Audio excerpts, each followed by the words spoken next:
Hello, everyone.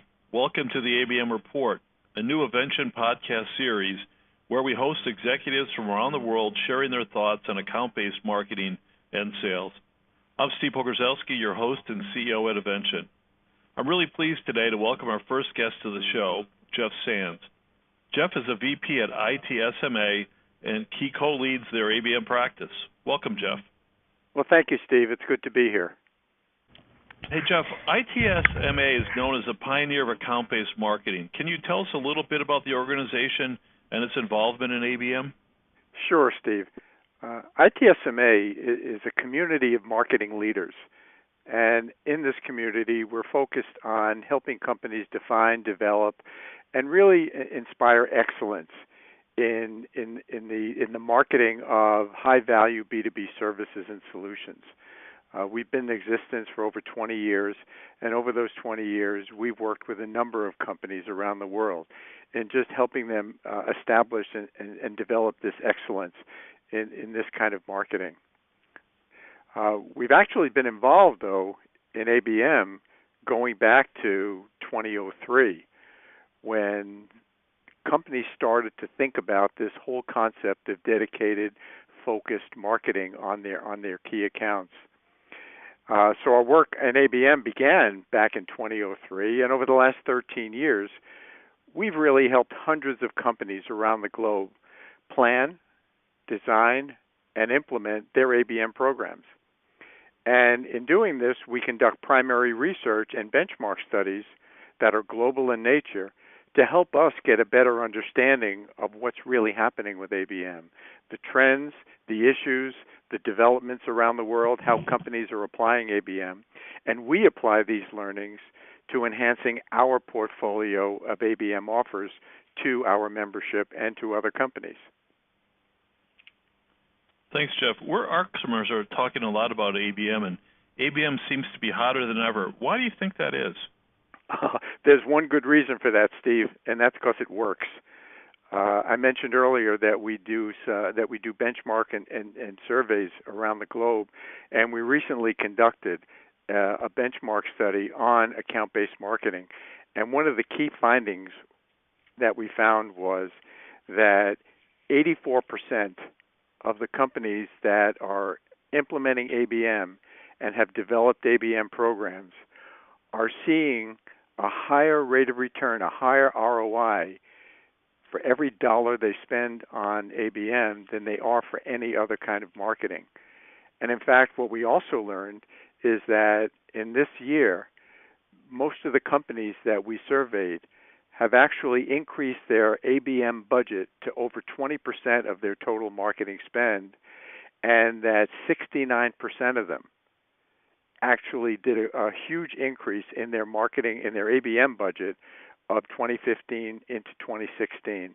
And we anticipate that moving into 2017, we're going to even see a greater increase in the amount of money allocated to this. And again, the reason for this, it works. Companies are seeing tremendous results as a result of this focus on account-based marketing. Yeah, absolutely. The numbers like that don't lie, do they? No, they really don't. And in fact, one of the other things that came out of the survey was that 86% of them said that the importance of ABM has increased inside of their organization over the last couple of years. So we're really seeing that the focus on this and the dedicated resources that are being allocated to ABM are increasing tremendously, which is really a good sign. I'm glad to hear that. I spoke at a banking conference last week, and I was asked if I thought ABM was just a fad, and I said, no, it's here to stay. And I would suggest that numbers like those you just recited back that up, don't they? They actually do. And, when you think about, as I said earlier, that the whole concept really started back in 2003, and here we are in 2016, and companies are still investing. They're still increasing their investment and dedicating and allocating many more resources to it. And what's really exciting is that the sales organization is just as excited as marketing is about account-based marketing. Of course, they're seeing tremendous results in their ability to build meaningful and strategic level relationships with the key decision makers and influencers inside of their key accounts. That's great to hear. That must mean then that sales and marketing are finally aligned. That's the good news. In fact, one of the things that's sort of a mandate of good, successful ABM is that sales and marketing are tightly aligned, and that marketing, the ABM marketer, is actually perceived to be a strategic member of the sales team. So changing gears just a little bit, I'm hearing that there are different types of ABM, and so is this true? And if so, can you describe what these different types of ABM are? Absolutely, Steve. And this is one of the phenomenon and the developments that we've seen over the last year. Because companies have been investing in ABM for so long, it gets to a point where the core focus of ABM, which in its truest sense is a one-to-one relationship, where a dedicated ABM marketer works with an account team on a dedicated account. And a good ABM marketer can actually handle 3 to 5 accounts based upon a recent benchmark study.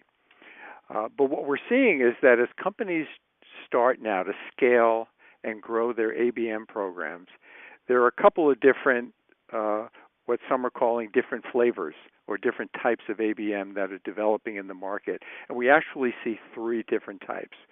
One is this strategic ABM, the core ABM, which is that one-to-one dedicated approach where a company will use account insight and develop and understand strategic issues going on in that account, what initiatives are being implemented to address those issues, who the key audiences are that are responsible for those initiatives, and then putting a strategy and a plan together to go help these people successfully implement initiatives. And this is done on a one-to-one basis. But what we've started to see now is this growth of ABM and the implementation of what some people are calling ABM Light. And quite frankly, I'm not that keen on that term because there's nothing really light about ABM. But what it's intended to mean, and what some companies are calling or cluster ABM or segment ABM, is really a one-to-few approach, where after you've done a number of ABMs, strategic ABMs, in a certain vertical market or a segment, you start to see trends, you start to see commonalities of issues and responses to those issues. So what companies will do is look at a subset or a group of those accounts and start to develop very personalized, customized programs, but instead of focusing on individuals in one account, they may go after 5 or 6 accounts because they know intuitively that because they're in the same segment, they're addressing the same kinds of issues.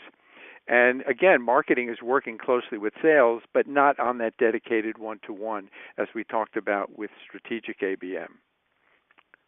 The last one, and this is the one that's most recently we're starting to see in the market, is what the market is now calling, and we've started to call, programmatic ABM. And this is a one-to-many kind of approach. And it's an approach which applies technology to automate these ABM tactics that could be done individually in one-to-one, but to target hundreds or maybe even thousands of identified accounts. And using these marketing automation tools and technology, they automate some of the steps that normally would be done through person-to-person interaction, such as gaining the insight or doing social listening on what's going on in a group of accounts, or doing targeted advertising through reverse IP recognition and things like that. But here again, we're talking about hundreds of accounts at one time. There are some in the market that say that this may not be true ABM. I think the jury is still out on that, but the contention is that this is not just the broad-based, generalized kind of brand or push marketing that many companies have been doing all along. This is a little more customized, a little more tailored, And even though we're talking about large numbers of accounts, we're talking about 100 or so accounts, there are many companies out there who have 20 and 30,000 customers. So it still is a subset, but it's just a different way of thinking about it. So, sort of summarize this up, we see three different kinds of ABM: strategic ABM, cluster or segment or ABM light, and programmatic ABM. Thank you. I appreciate that definition. It's fascinating. In your remarks, when you were talking about strategic ABM, you talked about scaling. So what are some of the things that need to be considered when scaling an ABM program? Interesting question, because these days we're seeing a lot of companies come to us and talk to us about scaling their program. They may have been doing ABM for 4, 5, 6 years, and now they're ready to bring more accounts into the program. And the question is, how do we go about scaling? And just by way of a little bit of background, about 7 or 8 years ago, we developed an ABM adoption model that has 4 stages in it. And one is the pilot stage, where companies decide they're going to do ABM. They pick a couple of accounts, and they pilot the program with these accounts. And through implementing ABM with a couple, maybe even 3 accounts, they start to learn what ABM will look like for their company. Because one of the things we have found is that ABM has to adopt and map to your company's operating model, to a culture inside of your company. So it's not going to be exactly the same for everybody, even though the basic components are there. But after they've done a few and they start to learn a little bit more, they move into stage 2, which is the building stage. And here's where they start to add more accounts. They learn even more. And by the end of this stage, they may have maybe 10 or 15 accounts in the program. The third stage is standardization. And here's where they have learned a lot, and they say they put a model together, put a governance model and an operating model together, and say, this is our ABM program.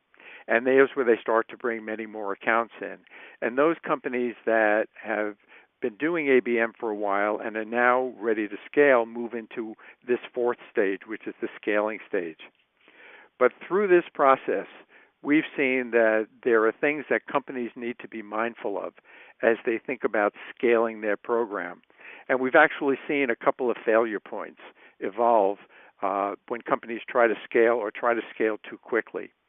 And the first one is moving from pilot to build. Here's where they go from 3 accounts to maybe 8 to 10 accounts. And what they finally realize is that in order to do this in a very dedicated way, they may not have assigned the right number of people into the program, so they recognize there's a lack of available resources or headcount in their ABM marketing staff. They may also find that they need to allocate a little more money to this, because even though ABM doesn't require a lot more money in the way of campaigns, and I can talk a little bit more about that also, there is some incremental funding that is required to do specialized kinds of things with the account. But one of the most important things that companies will realize as they move through and try to scale their program is a lack of ABM skills in the marketing function. What we've learned over the years is that ABM requires a broad range of marketing expertise and experience. And in fact, we've developed an ABM marketer's competency model that sort of helps companies determine whether they have enough resources to implement their ABM program. So when companies move from the pilot stage to the build stage, they recognize that they may not have allocated enough resources to do this, and it could slow down the progression of the program. The second part in this is when companies get to a point where they have a lot of programs, a lot of companies in their program, a lot of accounts in the program, but things aren't consistent because they may have implemented ABM in North America, they may have done it in Europe, they may have implemented it in the Asia Pacific region, and what they're finding is that it's being done differently in all these regions, and they're not seeing the same kinds of results. So they slow down a little bit, and what many companies realize they need to do is to formalize the program and establish PMOs or centers of excellence to really standardize on the operating model for this. And they form this a centralized program management function, not so much to handle the day-to-day implementation of ABM, but more to make sure that practices, best practices and procedures are being followed wherever they go and wherever ABM is being implemented. The other thing we find as companies move to scale, and this gets back to one of the three types of ABM I talked about earlier, is that companies find that they need to invest in technologies, invest in marketing automation kinds of technologies to gain that insight I talked about, to do tracking, and making sure that the money that's getting allocated is producing the kinds of results that we know we can get from ABM. So when companies consider scaling, there are certain things they need to be mindful of so that they don't hit these roadblocks head on, but they can prepare for them and plan for them as they start to bring more accounts into their program. Thanks, Jeff. So you said earlier that most of your member companies have already begun an ABM program, but many of our listeners' companies probably haven't. So for those companies that haven't begun ABM, what do you think their number one roadblock is or thing they should look out for? Interesting question, Steve, because we get asked that question a lot. And what I tell prospective ABM companies is that the first thing they need to do is to get sales on board. Because as we talked about earlier, ABM, successful ABM, mandates a tight alignment between sales and marketing. And if sales are not on board through the entire process, we can pretty much guarantee that the program is not going to succeed. So number one is making sure that there's tight agreement between the senior-most marketing people and the senior-most salespeople inside of your organization. Because once they see those two people standing arm in arm, supporting ABM, that message filters down into the organization. The second thing that we always make sure about is that the people that they assign to the pilots and the first few accounts in the program are good, strong, experienced marketers. You know, one of the phrases I always like to use is that ABM is not for the faint of heart. It's not easy. It's not like just implementing any other campaign. This is a strategy. In fact, we strongly recommend that companies really position this as a corporate growth program, not just a marketing program. Because when it's perceived to be nothing more than another marketing program, it's normally looked at and treated that way. And in many cases, it loses the focus and loses the strategic intent of what ABM is all about. So the way you position it, making sure that you have good, strong marketers to lead the initial effort and gaining the alignment with sales are really the three things we tell companies as they begin their journey towards ABM. That's awesome. I love the part about being sales on board, having run both sales and marketing organizations during my career. That's fantastic advice. Yeah, it's vital. It's vital because too many times we've seen where ABM is marketing-led and they try to, quote-unquote, push this on a sales account team without really stepping back and explaining the value to sales and getting them to buy into this. Because what we have seen, and we know salespeople are highly competitive, is that when salespeople start to see the kind of successes that we know they can derive from this, part of marketing's job now is controlling demand, because salespeople want to bring their accounts into the program, and that's when marketing needs to step back and say, can we handle this demand? Well, what a great problem to have, isn't it? It is a good problem. So, Jeff, I have one last question for you. If you have any other advice to give a company just starting out an ABM program? Yes. And it goes back to what I said a little bit earlier, that when you're thinking about implementing ABM, the way you position it and the way you describe it internally, right up front, can determine whether or not you succeed.